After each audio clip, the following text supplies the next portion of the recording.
Halo sobat semuanya, berjumpa lagi dengan channel Ilmuwan Top.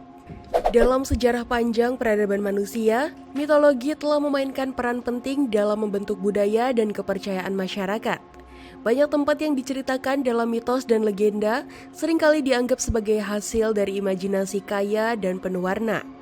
Namun, seiring dengan kemajuan ilmu pengetahuan dan penemuan arkeologis, beberapa tempat yang dulunya hanya ada dalam cerita ternyata benar-benar ada di dunia nyata. Seperti Gua Dikteon di Yunani yang diyakini sebagai tempat kelahiran Zeus, raja para dewa. Selain itu, ada juga El Dorado, kota legendaris yang terkenal karena kekayaan emasnya. Tidak hanya itu, ada juga benteng kuno Natounia di Kurdistan, Irak, yang sering disebut sebagai benteng Lord of the Rings di kehidupan nyata. Serta Temple Court yang menjadi bukti nyata keberadaan kesatria Templar di jantung kota London. Dalam video kali ini, kita akan bahas untuk kalian beberapa tempat mitologis yang ternyata ada di dunia nyata, yang mengungkap misteri dan keindahan yang tersembunyi di balik cerita-cerita legendaris tersebut. Tapi sebelum masuk inti video, kita ingetin kalian jangan lupa like dan subscribe supaya kamu gak ketinggalan info-info bermanfaat lainnya ya guys. Bukit Tara, Irlandia. Bukit ini dianggap sebagai pintu masuk ke dunia lain. Bukit Tara yang terletak di County Meath, Irlandia, merupakan salah satu situs arkeologi paling penting dan misterius di negara tersebut. Tempat ini memiliki sejarah panjang yang melintasi ribuan tahun dari zaman prasejarah hingga era Kristen awal. Bukit Tara dikenal sebagai tempat penobatan dan kedudukan Raja Agung Irlandia, serta dianggap sebagai pintu masuk ke dunia lain dalam mitologi Irlandia. Keberadaan Bukit Tara telah lama diketahui oleh penduduk setempat, tetapi signifikansi arkeologisnya baru mulai diakui secara luas pada abad ke-19. Konon, tempat ini dianggap sebagai tempat tinggal para dewa dan pintu masuk ke dunia lain, menjadikannya pusat dari berbagai mitos dan legenda yang telah bertahan selama berabad-abad. Meskipun keberadaan Bukit Tara telah lama diketahui oleh penduduk setempat, signifikansi arkeologisnya baru mulai diakui secara luas pada abad ke-19. Sebelumnya, Bukit Tara lebih banyak dianggap sebagai bagian dari cerita rakyat dan mitos. Namun penemuan-penemuan arkeologis yang dilakukan sejak saat itu telah mengungkap bahwa tempat ini memang memiliki nilai historis yang sangat besar. Penggalian dan penelitian yang dilakukan oleh para arkeolog telah mengungkap berbagai struktur dan artefak yang menunjukkan bahwa Bukit Tara pernah menjadi pusat kekuasaan terbesar di Irlandia, sekaligus menegaskan statusnya sebagai tempat suci bagi masyarakat kuno. Salah satu penemuan paling signifikan di Bukit Tara adalah Liafail, atau yang dikenal sebagai batu takdir. Artefak legendaris ini ditemukan berdiri tegak di atas bukit pada awal abad ke-20. Menurut legenda, Liafail akan mengeluarkan suara mengaum ketika disentuh oleh Raja Agung Irlandia yang sejati. Seiring berjalannya waktu dan kemajuan teknologi, metode penelitian yang lebih canggih mulai diterapkan di Bukit Tara, menambah wawasan baru tentang situs ini. Penggunaan fotografi udara dan survei geofisika telah mengungkap bahwa Bukit Tara bukan hanya satu bukit terisolasi, melainkan bagian dari landscape seremonial yang jauh lebih luas dan kompleks.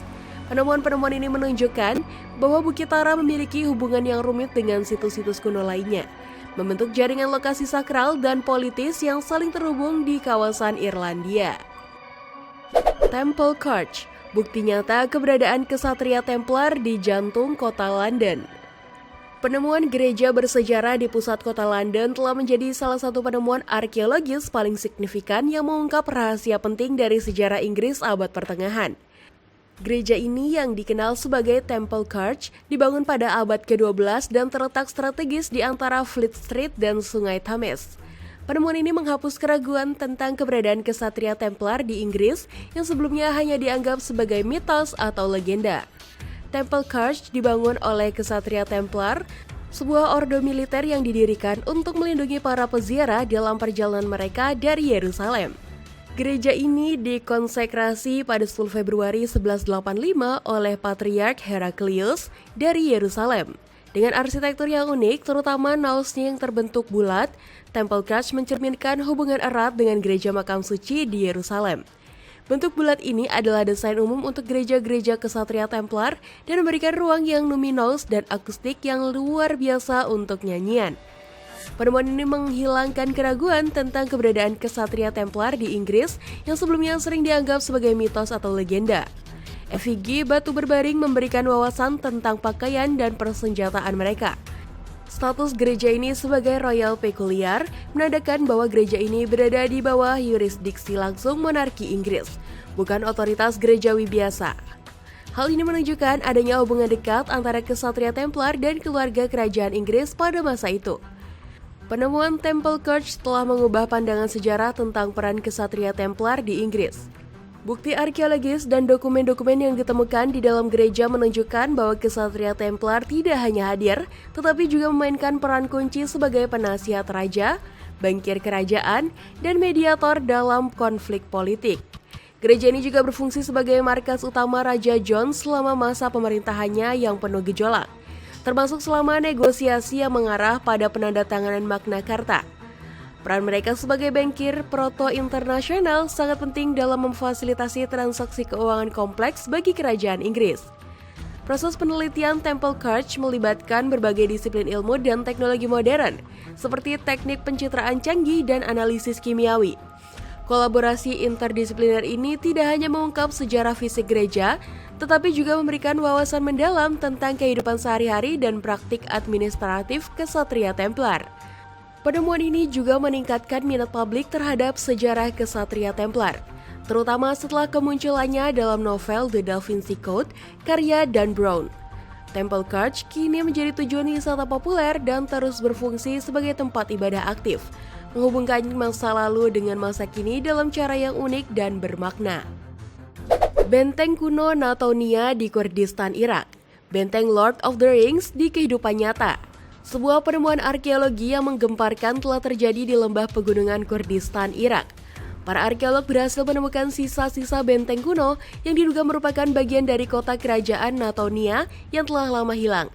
Benteng yang dikenal dengan nama Rabana Merguli ini diperkirakan pernah menjadi bagian penting dari Kekaisaran Parthia atau Arsacid, sebuah kekuatan besar yang memerintah wilayah Iran kuno dan sekitarnya selama lebih dari 470 tahun.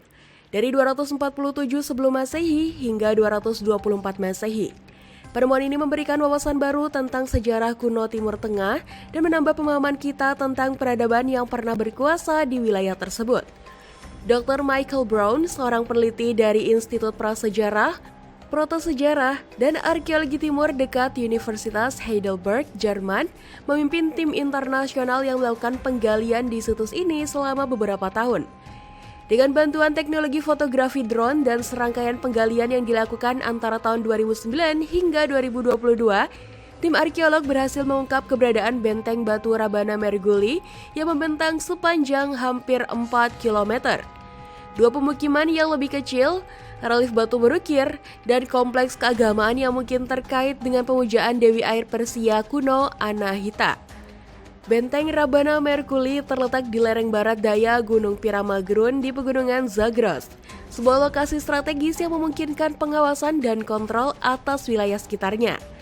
Keberadaan benteng ini menunjukkan bahwa Kekaisaran Parthia memiliki sistem pertahanan yang canggih dan terorganisir dengan baik. Struktur benteng yang membentang sepanjang hampir 4 km menunjukkan skala dan kompleksitas arsitektur militer pada masa itu. Selain berfungsi sebagai pusat pertahanan, benteng ini juga tampaknya memiliki peran penting dalam kegiatan perdagangan dan diplomasi. Sebagai pemukiman besar yang terletak di persimpangan antara zona dataran tinggi dan dataran rendah, Rabana Merguli kemungkinan besar digunakan untuk berbagai tujuan termasuk berdagang dengan suku-suku penggembala, mempertahankan hubungan diplomatik, atau melakukan tekanan militer terhadap wilayah sekitarnya. Salah satu aspek paling menarik dari penemuan ini adalah kemiripannya dengan benteng fiksi Helm's Deep yang terkenal dari trilogi film The Lord of the Rings. Seperti Helm's Deep, Rabana Merguli dibangun dengan memanfaatkan topografi alam, terintegrasi dengan lereng gunung untuk memberikan pertahanan yang kuat. Benteng ini mengisi celah di dataran tinggi, menjadikan medan yang sudah sulit ditembus secara alami menjadi semakin tidak dapat ditembus. Penemuan ini memberikan gambaran bukti fisik tentang bagaimana Kekaisaran Parthia mempertahankan wilayahnya dan mengorganisir pertahanannya di wilayah perbatasan yang jauh dari pusat kekuasaannya. Selain itu, keberadaan kompleks keagamaan dan relief penguasa menunjukkan bahwa situs ini bukan hanya berfungsi sebagai pos militer, tetapi juga sebagai pusat administrasi dan keagamaan yang penting, mencerminkan kompleksitas struktur pemerintahan Parthia di wilayah-wilayah yang jauh dari pusat kekaisaran. Shambhala, kerajaan mitos ini tersembunyi di suatu tempat di puncak Himalaya yang bersalju. Menurut legenda kuno yang beredar di kalangan umat Buddha dan Hindu, terdapat sebuah kerajaan misterius bernama Shambhala yang tersembunyi di antara puncak-puncak bersalju pegunungan Himalaya. Kerajaan ini digambarkan sebagai tempat yang penuh kedamaian dan kemakmuran, sebuah tanah suci di mana kebijaksanaan dan cinta kasih bertebaran di mana-mana, serta tidak ada tindak kejahatan. Dalam kepercayaan Buddha Tibet, Shambhala dianggap sebagai tempat di mana ajaran spiritual Kalacakra berkembang. Konon, Raja Shambhala bernama Suchandra menerima ajaran Kalacakra langsung dari Buddha Sakyamuni di India pada abad ke-9 Masehi. Setelah itu, ajaran tersebut dibawa ke Shambhala dan dipraktikkan secara turun-temurun. Meskipun banyak yang meragukan keberadaan Shambhala, namun legenda ini terus hidup dan menarik minat banyak kalangan. Beberapa petualang bahkan mengaku pernah melihat pintu masuk ke Shambhala di sekitar pegunungan Dhauladhar dekat McLeodganj. Selain itu, beberapa tulisan Tibet juga mengisahkan bagaimana mencapai tempat tersebut secara fisik maupun astral melalui meditasi. Salah satu aspek menarik dari legenda Shambhala adalah ramalan bahwa suatu hari nanti akan muncul pasukan besar dari kerajaan tersembunyi ini. Pasukan ini akan dipimpin oleh seorang tokoh bernama Raudra Chakrin yang akan membersihkan dunia dari kejahatan dan memulihkan bumi. Meskipun terdengar seperti mitos belaka, ramalan ini terus dipercaya dan menarik minat banyak kalangan di seluruh dunia.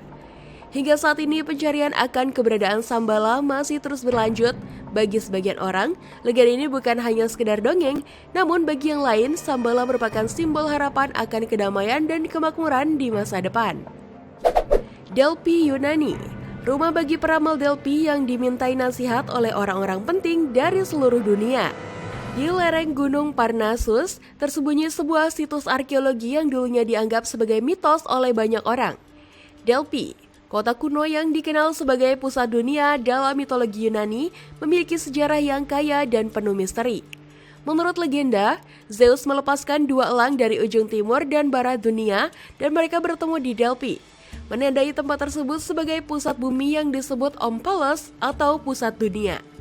Dalam mitologi Yunani, Delphi awalnya adalah tempat suci bagi Gaia, Dewi Bumi, dan dijaga oleh Piton, seekor ular raksasa.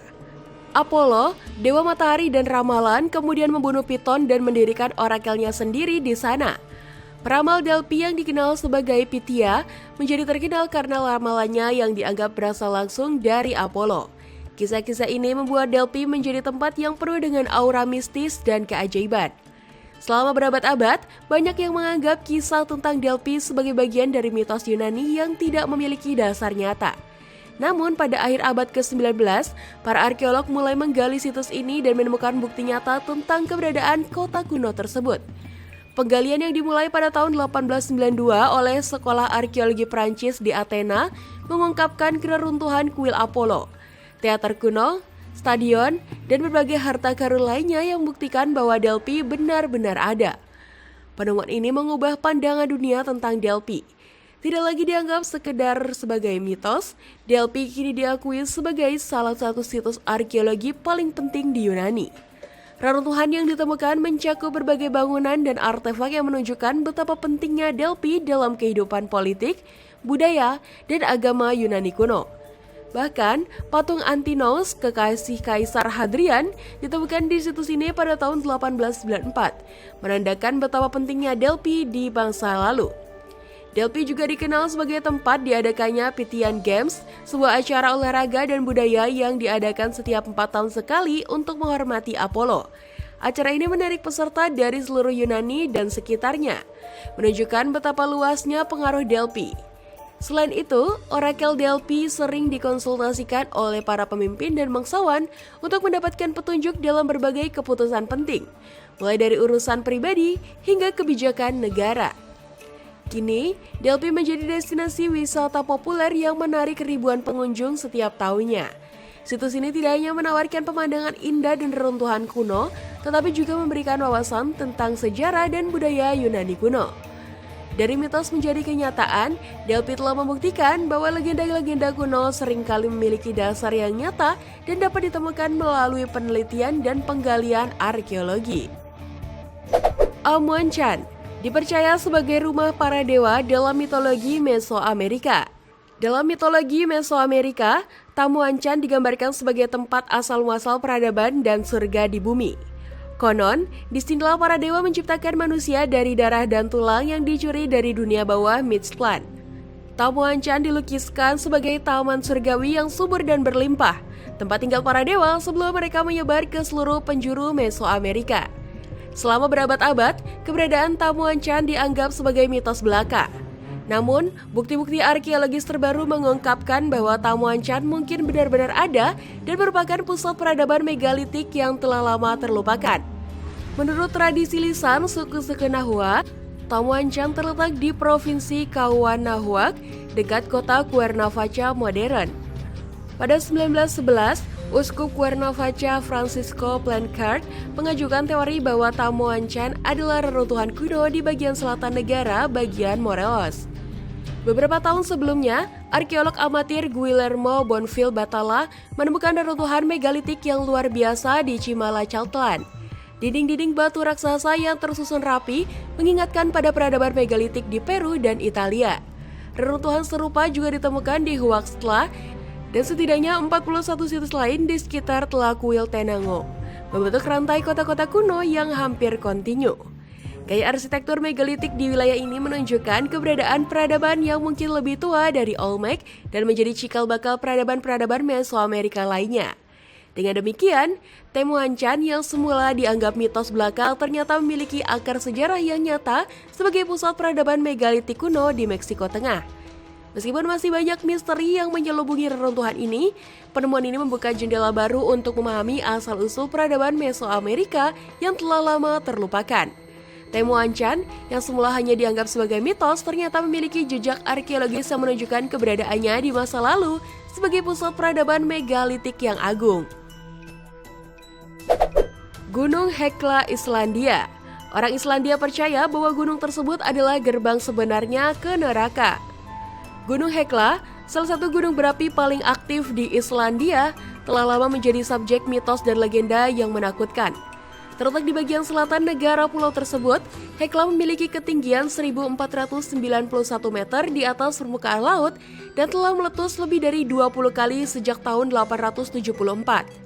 Keaktifan vulkaniknya yang luar biasa ini telah membentuk landscape Islandia selama ribuan tahun, meninggalkan jejak berupa lapisan tefra yang menutupi sebagian besar wilayah negara tersebut. Gunung Hekla begitu menakutkan dan misterius bagi orang-orang pada zaman dulu. Gunung ini terkenal dengan letusannya yang tiba-tiba dan sulit diprediksi, seringkali tanpa peringatan yang jelas. Letusan Hekla biasanya dimulai dengan fase pelinian yang kuat, menghasilkan kolom abu vulkanik yang dapat mencapai ketinggian hingga 30 km ke atmosfer. Hal ini diikuti oleh aliran lava yang dapat berlangsung selama berbulan-bulan. Letusan dahsyat pertama yang tercatat pada tahun 1104 yang mengubah pandangan banyak orang tentang gunung ini. Masyarakat Islandia dan Eropa pada masa itu mulai percaya bahwa Hekla adalah gerbang neraka karena letusannya yang dahsyat dan mengerikan. Abunya mencapai Eropa daratan, menyebabkan kerusakan luas dan menimbulkan ketakutan di kalangan penduduk.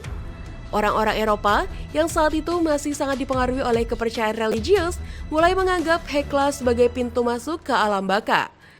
Mereka percaya bahwa suara gemuruh dan api yang keluar dari gunung tersebut adalah teriakan jiwa-jiwa yang tersiksa di neraka. Kepercayaan ini diperkuat oleh para penulis dan penjelajah Eropa yang mengunjungi Islandia dan menyebarkan cerita-cerita mengerikan tentang Hekla.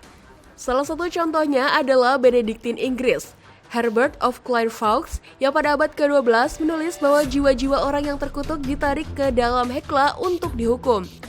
Hekla terus menjadi tempat misterius dan menakutkan selama berabad-abad lamanya. Sampai akhirnya pada abad ke-18, ketika eksplorasi ilmiah mulai berkembang, mitos tentang Hekla sebagai gerbang neraka mulai terbantahkan. Pendakian pertama yang tercatat ke puncak Hekla dilakukan oleh Eggert Olafsson dan Bjarne Pálsson pada tanggal 20 Juni 1750. Ekspedisi ini membuka jalan bagi penelitian ilmiah yang lebih mendalam tentang gunung berapi tersebut dan membantu mengungkap misteri di balik aktivitas vulkaniknya. Sejak saat itu, Hekla telah menjadi subjek studi geologi yang intensif, membantu para ilmuwan memahami lebih baik tentang vulkanisme dan geologi Islandia secara keseluruhan. Meskipun mitos tentang Hekla sebagai gerbang neraka telah lama ditinggalkan, gunung berapi ini tetap menjadi salah satu yang paling aktif dan berbahaya di Islandia. Dalam 1000 tahun terakhir, Hekla telah menghasilkan sekitar 10% dari total volume tephra yang dihasilkan oleh semua letusan di Islandia, dengan total volume mencapai 5 km kubik. Saat ini, Gunung Hekla telah berubah menjadi salah satu destinasi wisata populer yang menarik ribuan pengunjung setiap tahunnya bagi ingin menyaksikan keindahan dan kekuatan alam yang luar biasa.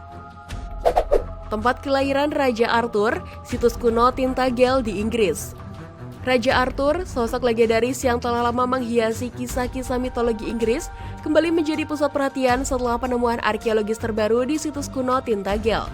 Terletak di pesisir Cornwall, Inggris, Tintagel telah lama dikaitkan dengan legenda kelahiran Raja Arthur. Raja Arthur sendiri adalah sosok legendaris dalam mitologis dan sastra Inggris yang digambarkan sebagai Raja Britania pada abad ke-5 atau ke-6. Dengan elemen-elemen seperti pedang Excalibur, penyihir Merlin, dan para kesatria meja bundar, kisah Raja Arthur telah menginspirasi berbagai karya sastra, seni, dan film Inggris, serta dunia sepanjang berabad-abad. Penemuan terbaru oleh tim arkeolog Inggris di Tintagel membuka babak baru dalam penelitian tentang Raja Arthur dan sejarah Inggris kuno. Kompleks istana yang ditemukan menunjukkan bahwa Tintagel memang pernah menjadi pusat kekuasaan yang signifikan pada abad ke-5 atau ke-6. Periode yang sering dikaitkan dengan masa hidup Raja Arthur. Temuan ini memberikan bukti fisik yang kuat bahwa Tintagel bukan hanya tempat legendaris, tetapi benar-benar memiliki peran penting dalam sejarah Inggris kuno. Susan Greene, kepala properti di English Heritage, organisasi yang bertanggung jawab atas perlindungan dan promosi warisan budaya Inggris, menyatakan bahwa Tintagel mungkin merupakan tempat paling penting di Inggris Barat pada masa itu. Pernyataan ini semakin memperkuat dugaan bahwa Tintagel mungkin memang menjadi tempat kelahiran atau setidaknya tempat tinggal seorang pemimpin besar yang kemudian dikenal sebagai Raja Arthur. Penemuan kompleks istana di Tintagel, meskipun tidak secara langsung membuktikan keberadaan Raja Arthur, tetap memberikan kontribusi yang signifikan terhadap pemahaman periode sejarah yang sering dikaitkan dengan legenda ini. Hal ini menunjukkan bahwa bahkan kisah-kisah yang dianggap sebagai mitos atau legenda seringkali memiliki dasar dalam realistis historis, meskipun mungkin telah mengalami perubahan dan penambahan seiring berjalannya waktu. El Dorado, kota legendaris yang terkenal karena kekayaan emasnya. El Dorado, yang berarti yang berbalut emas dalam bahasa Spanyol, adalah sebuah kota legendaris yang terkenal karena kekayaan emasnya. Kisah mengenai kota misterius ini pertama kali dilaporkan di Eropa pada abad ke-16 dan ke-17, memikat imajinasi para penjelajah dan pemburu harta karun selama berabad-abad. Asal-usul legenda El Dorado dapat ditelusuri kembali ke tahun 1530 di wilayah Andes, yang sekarang dikenal sebagai Kolombia. Kisah ini bermula dari cerita tentang seorang kepala suku Amerika Selatan yang menutupi dirinya dengan debu emas. Gonzalo Jiménez de Quesada, seorang konkuistador Spanyol, menemukan suku Muisca pada tahun 1537 dan mendengar tentang ritual-ritual mereka yang melibatkan emas. Salah satu versi terkenal dari legenda El Dorado diceritakan oleh Pastor Juan de Castellanos dalam tulisannya tentang sejarah Spanyol di Amerika, yang kemungkinan ditulis pada tahun 1570. Menurut cerita ini, kepala suku Muisca yang tinggal di dataran tinggi Andes akan menyelimuti seluruh tubuhnya dengan debu emas sekali setahun. Ritual ini melibatkan sang kepala suku membawa tongkang ke tengah danau, di mana dia mempersembahkan emas dan zamrud ke dalam air sebelum menyelam, menandai dimulainya sebuah festival. Konsep El Dorado mengalami banyak perubahan seiring waktu.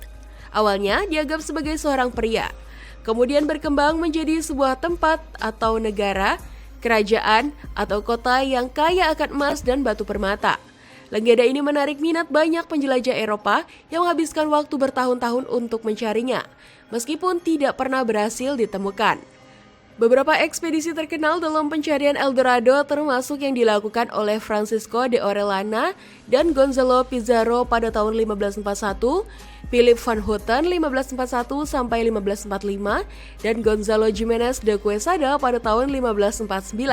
Sir Walter Raleigh juga melakukan pencarian pada tahun 1595, menggambarkan El Dorado sebagai sebuah kota di Tasik Parima di wilayah yang sekarang dikenal sebagai Venezuela.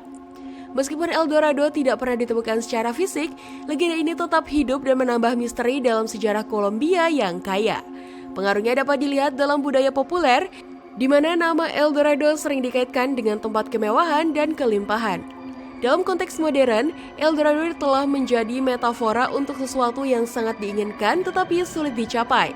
Legenda ini terus menginspirasi penjelajah, penulis, dan seniman untuk menciptakan karya-karya yang menangkap semangat petualangan dan pencarian.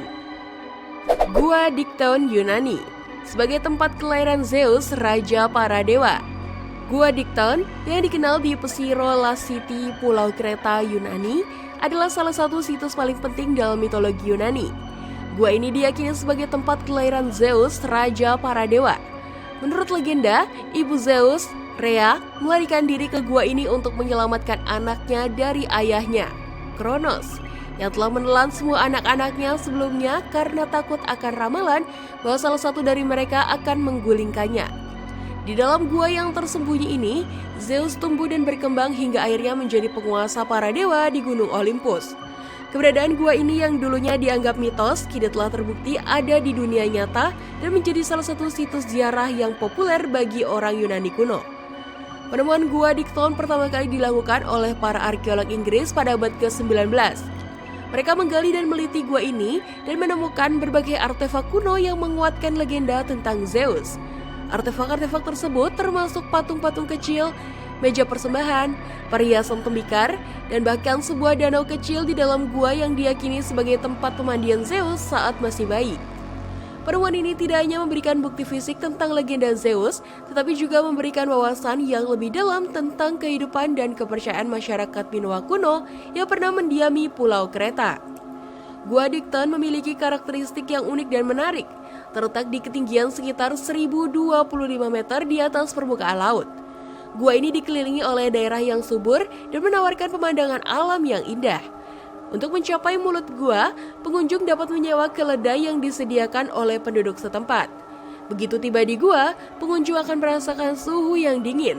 Meskipun suasana di luar gua cukup panas, suhu di dalam gua berkisar antara 10 sampai 20 derajat Celcius, memberikan suasana yang sejuk dan nyaman bagi para pengunjung. Di dalam Gua Dikton, terdapat tangga yang memudahkan pengunjung untuk menjelajahi bagian dalam gua. Saat menuruni tangga, pengunjung akan disambut oleh pemandangan stalaktit dan stalagmit yang besar dan indah. Cahaya lampu yang dipasang di dalam gua menambah keindahan formasi batu ini, memberikan efek warna hijau yang memukau. Keindahan alam ini ditambah dengan nilai historis dan mitologis gua, menjadikan Gua Dikton sebagai salah satu destinasi wisata yang wajib dikunjungi di Yunani. Selain keindahan alam dan nilai historisnya, Gua Dikton juga memiliki makna spiritual yang mendalam bagi masyarakat setempat. Sebelum ditemukan oleh para arkeolog, gua ini dianggap sebagai tempat suci dan hanya orang-orang tertentu yang diizinkan masuk. Hingga kini, gua ini masih dianggap suci oleh sebagian masyarakat setempat dan menjadi tempat ziarah bagi mereka yang ingin merasakan kedekatan dengan dewa-dewa kuno. Gua ini juga sering dikunjungi oleh para peneliti dan arkeolog yang tertarik untuk mempelajari lebih lanjut tentang sejarah dan mitologi Yunani.